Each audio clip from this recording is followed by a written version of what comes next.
હાલો મિત્રો, અમે આવી ગયા છીએ ફરી દાળ બનાવવા. દાણા આમાં નાખી દેવા કે દાણા એમાં નાખી દેવા. હાલો, દાણા તો ફોલી નાખાશે.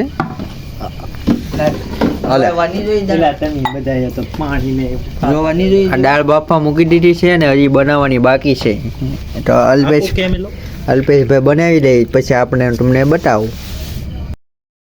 હાલો, આવી ગઈ છે હવે ડુંગળી નખાઈ ગઈ છે હવે. એટલે એને હવે સરસ મજાની હલાવી નાખી એટલે ભળી જાય.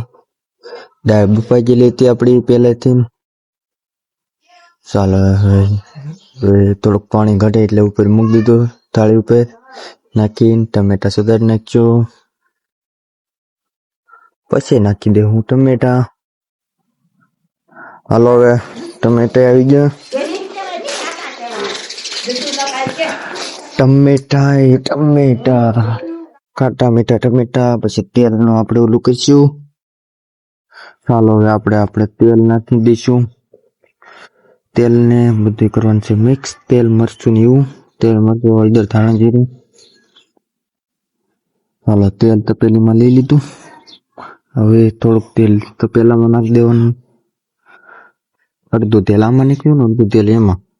હવે બે ભેગું કરી દેવાનું છે. પછી સરસ મજાનું તેલ મરચું ડોળિયો કરવાનો છે. હવે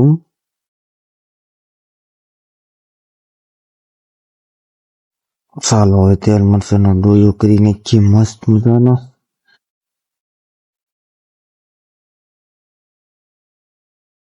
તેલ મરચું નાખી દઈશું. આ એટલું છે, એટલું બધું મરચું.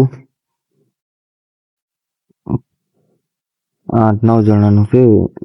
ખાવાની તો હે તીખી દાળ, ઘણું મરચું છે.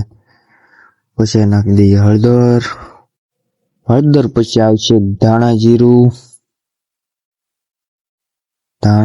આવી જાય પછી હવે બેને ભેગું કરી નાખશું બધું. હા, ટીકડે કરી નાખશું ભેગી.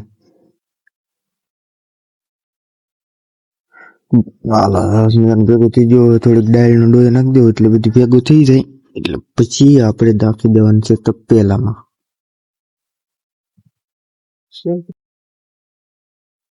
હાલો, આ ડોયો આપણો મરચાંનો થઈ ગયો તૈયાર. હવે આ ડોયાને નાખી દઈશું દાળમાં મસ્ત. હાલો, આ ડોયો દાળમાં ઉયો જાય પછી આપણી દાળ થઈ જાય તૈયાર. પછી આપણે ખાઈ લેવું. કોથમીર નાખવાની બાકી છે કા.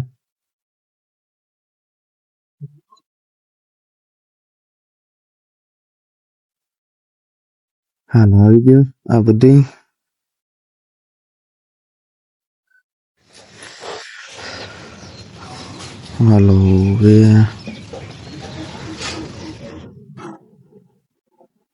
હાલો, હવે કોથમરી જો તાજી ઘરની સ્પેશિયલ મસ્ત કોથમરી છે. અને પછી આપણે દાળ બની જશે. અને આજનો વિડીયો આપણે પૂરો કરશું. મળીએ કાલે નવા વિડીયોમાં. બધાને જય જવાન જય કિસાન.